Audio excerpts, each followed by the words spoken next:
Kako ide boj na Kosovu? Boj na Kosovo. A, otišli 9 Jugovića, gdje steti stari jug Boga. Boga moli Jugovića majka, da je Bog da oči sokolove, bijela krila labudova, da odleti na Kosovo ravno i da vidi 9 Jugovića i 10 starog Boga.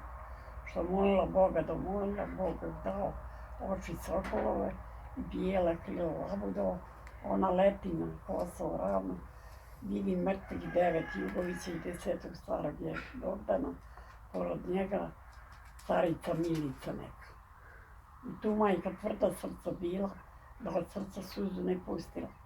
Pa se vrati u Kruševcu gradu, kad došla, kad ujutro osvanulo i zatim ogrejalo sunce,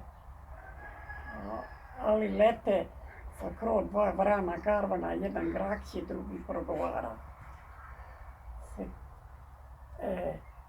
Okreću se, okrećali su, okrećali pa ju bace te ruke što doneli, bacili ju krila. A ona rekla, znajo moja ljubo Damljanova, bi poznala čija je ovo ruka. A ona pogledala, za krvice majko Damljano, ovo je ruka našega Damljana, jer ja Burmu poznajem, majko, Burma sa mnom na venčanju bila. I tu majka odoljet ne može, prepuče joj srce od žalosti i tad umrla.